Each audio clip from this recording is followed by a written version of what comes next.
ನನ್ನ ಹೇಳ್ಕೊಬೇಡ.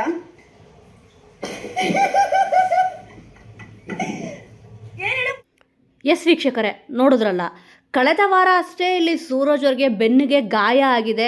ನಾನಿಲ್ಲಿ ಸ್ವಿಮ್ಮಿಂಗ್ ಪೂಲ್ಗೆ ಹಾರಲ್ಲ, ನೀರಲ್ಲಿ ಇಳಿಯಲ್ಲ, ಯಾಕಂದರೆ ನನಗೆ ಡಾಕ್ಟರು ಹೇಳಿದ್ದಾರೆ ಅಂತ ಇಲ್ಲಿ ಹೇಳಿದ್ರು. ಈಗ ಸೂರಜ್ ಅವರು ಮೈಕ್ನ ಮರ್ತಿದ್ರು, ಬಿಗ್ ಬಾಸ್ ಅವರು ಮೈಕ್ನ ಧರಿಸಿ ಅಂತ ಕೂಡ ಇಲ್ಲಿ ಹೇಳಿದ್ರು. ಅದೇ ಇಲ್ಲಿ ರಾಶಿಕ್ ಅವರು ಕಳೆದ ವಾರ ಅಷ್ಟೊಂದೆಲ್ಲ ಎಗರಾಡಿ ಕಿರ್ಚಾಡಿ ಅರ್ಚಾಡಿ ದೊಡ್ಡ ಸೀನ್ ಕ್ರಿಯೇಟ್ ಮಾಡಿದರು. ಇದು ಫೂಟೇಜ್ಗೋಸ್ಕರ ಮಾಡಿದ್ರಾ ಅಥವಾ ಬೇಡ ಅಂತ ಮಾಡಿದ್ರ ಗೊತ್ತಿಲ್ವಾ.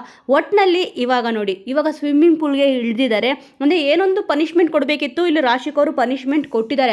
ಆದರೆ ನಗನಗತ ಅವರೇ ಬಂದು ತಳ್ಳಿದ್ದಾರೆ. ಕಳೆದ ವಾರ ಕೂಡ ಇದನ್ನೇ ಹೇಳಿದ್ರು, ಸೂರಜ್ ಪನಿಷ್ಮೆಂಟ್ ಇದೆ, ಬನ್ನಿ ನೀರಲ್ಲಿ ಬೀಳಿ ಅಂತಂದ್ಬಿಟ್ಟು. ಆವಾಗ ಬೀಳಲಿಲ್ಲ. ಇಲ್ಲಿ ಗಿಲ್ಲಿಯವರು ಕೂಡ ಕಳೆದ ವಾರ ಇಲ್ಲಿ ಹೇಳಿದ್ರು, ನೀನು ನಗನಗತ ಹೋಗಿ ಹೇಳಿದರೆ ಏನು ಬೇಕಾದ್ರೂ ಮಾಡ್ತಿದ್ದ ಸೂರಜ್ ಅಂತ ಹೇಳಿದ್ರು. ಅದೇ ಅವ್ರು ಹೇಳಿದಾಗ ಏನೇನೋ ಇಲ್ಲದೆ ಇರೋದನ್ನ ತಲೆಯಲ್ಲಿ ತುಂಬಬೇಡ ಅಂತ ಗಿಲ್ಲಿಯವ್ರಿಗೆ ಇಲ್ಲಿ ರಾಶಿಕ್ ಅವರು ತಮಾಷೆಗೆ ಬೈದಿದ್ರು. ಈಗ ನಗನಗತನೇ ಮಾತಾಡಿಕೊಂಡು ಹೋಗಿ ಪನಿಷ್ಮೆಂಟ್ ಬಂದಿದೆ ಅಲ್ವಾ, ಬನ್ನಿ ಸ್ವಿಮ್ಮಿಂಗ್ ಪೂಲಲ್ಲಿ ಬೀಳಿ ಅಂತಂದ್ಬಿಟ್ಟು ಹೇಳಿದ್ರು. ಇಲ್ಲಿ ಸೂರಜ್ ಅವರು ಕೂಡ ಇಲ್ಲಿ ಬಿದ್ದರು. ಕಳೆದ ವಾರನೂ ಕೂಡ ಇದನ್ನೇ ಮಾಡಿದರೆ ಮುಗ್ದೋಗಿರೋದು. ಆದರೆ ಇಷ್ಟೆಲ್ಲ ಸೀನ್ ಕ್ರಿಯೇಟ್ ಮಾಡಿಬಿಟ್ಟು ಮುಖವಾಡ ಹಾಕ್ಕೊಂಡಿದೆಯಾ, ನಿನ್ನ ಬಂಡವಾಳ ಬಯಲಾಗ್ತದೆ ಅಂತ ಮಾತಾಡಿದವರು ಈಗ ನಾರ್ಮಲ್ ಆಗಿ ಏನೊಂದು ಪನಿಷ್ಮೆಂಟ್ ಸಿಕ್ಕಿದೆ, ಆ ಒಂದು ಪನಿಷ್ಮೆಂಟ್ನ ಇಲ್ಲಿ ಅನುಭವಿಸಿದ್ದಾರೆ. ಇದನ್ನೆಲ್ಲ ನೋಡಿದಾಗ ಏನನ್ಸುತ್ತೆ ಅಂತಂದರೆ, ಅಷ್ಟೊಂದು ಕಳೆದ ವಾರ ಹಠ ಮಾಡಿದರು ಸೂರಜ್ ಅವರು, ಈ ವಾರನೂ ಕೂಡ ಹಠ ಮಾಡ್ಬೋದಿತ್ತಲ್ವಾ. ಇಲ್ಲಿ ರಾಶಿಕ್ ಅವ್ರು ಹೇಳ್ಬೋದಿತ್ತಲ್ವಾ, ಡಾಕ್ಟ್ರು ಅವಾಗ ನಿನಗೆ ಹೇಳಿದ್ರು ಅಂದರೆ ನೀರಲ್ಲಿ ಇಳಿಬೇಡ ಅಂತಂದ್ಬಿಟ್ಟು, ಇವಾಗೇನು ಹೇಳಿಲ್ವಾ ಅಂತ ಕೇಳಲೇ ಇಲ್ಲ. ನೋಡಿ, ಅವ್ರುಗಳು ಮಾತಾಡಿಕೊಂಡು ಖುಷಿಯಾಗಿರ್ಬೇಕಾದ್ರೆ ಏನು ಬೇಕಾದ್ರೂ ನಡೆಯುತ್ತೆ. ಕಳೆದ ವಾರನೂ ಕೂಡ ಸ್ವಿಮ್ಮಿಂಗ್ ಪೂಲ್ಗೆ ಹಾರಬೋದಿತ್ತು. ಒಂದು ವಾರದಲ್ಲೇ ಇಲ್ಲಿ ಗಾಯ ಅಂತೂ ಇಲ್ಲಿ ವಾಸಿ ಆಗೋದೇ ಇಲ್ಲ. ಡಾಕ್ಟ್ರು ಇಳಿಬೇಡ ಅಂದಿದ್ರು ಕೂಡ ಇವಾಗ ಇಳಿದಿದ್ದಾರೆ. ಪಾಪ ಸೂರಜ್ ಅವ್ರಿಗೆ ಏನಾಗುತ್ತೋ ಏನೋ ಗೊತ್ತಿಲ್ಲ.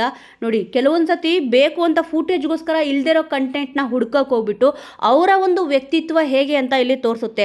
ಇಲ್ಲಿ ರಾಶಿಕ್ ಅವ್ರದ್ದು ಕೂಡ ಅಷ್ಟೇ, ನಗನಗತನೇ ಬಂದು ಮಾತಾಡಿಸಿದ್ರು. ಇದನ್ನೇ ಕಳೆದ ವಾರ ಮಾಡಿದರೆ ಇಲ್ಲಿ ಅದೇ ಸೇಮ್ ಸಿಚುವೇಶನ್ ಏನಿದೆ, ಸೇಮ್ ಸಿಚುವೇಶನ್ನೇ ಇಲ್ಲಿ ರೂಲ್ಸ್ ಬ್ರೇಕ್ ಆಗಿದೆ.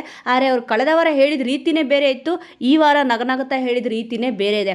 ವೀಕ್ಷಕರೇ, ಈ ಥರ ಸೀನ್ ನೋಡಿದಾಗ, ಈ ಥರ ಸಿಚುವೇಶನ್ ನೋಡಿದಾಗ ಯಾರಿಲ್ಲಿ ಕರೆಕ್ಟು ಯಾರಿಲ್ಲಿ ರಾಂಗು ಅಂತ ನಿಮಗನ್ಸುತ್ತೆ? ಇಲ್ಲಿ ಸೂರಜ್ ಅವರು ಕಳೆದ ವಾರ ಹೇಳಿದ ನಿಜಾನ ಅಥವಾ ಇಲ್ಲಿ ಈ ವಾರ ನಡ್ಕೊಂಡಿದ್ದು ನಿಜ ಅಂತ ಅನ್ಸುತ್ತಾ? ಅಂದರೆ ನಿಜವಾಗ್ಲೂ ಅವ್ರ ಬೆನ್ನಿಗೆ ಗಾಯಗಳು ಆಗಿದೆಯಾ? ಡಾಕ್ಟ್ರು ಇಲ್ಲಿ ಅವ್ರಿಗೆ ಹೇಳಿದಾರಾ ನೀರಲ್ಲಿ ಇಳಿಬಾರ್ದು ಅಂತ ಅನ್ನೋದನ್ನ? ಈ ಒಂದು ವಿಚಾರದ ಬಗ್ಗೆ ನಿಮ್ಮ ಒಂದು ಅನಿಸಿಕೆ ಅಭಿಪ್ರಾಯ ಏನಿದೆ ಅನ್ನೋದನ್ನ ಮಿಸ್ ಮಾಡದೆ ಕಮೆಂಟ್ ಮೂಲಕ ತಿಳಿಸಿ. ಮುಂದಿನ ವಿಡಿಯೋದೊಂದಿಗೆ ಮತ್ತೆ ಸಿಗೋಣ.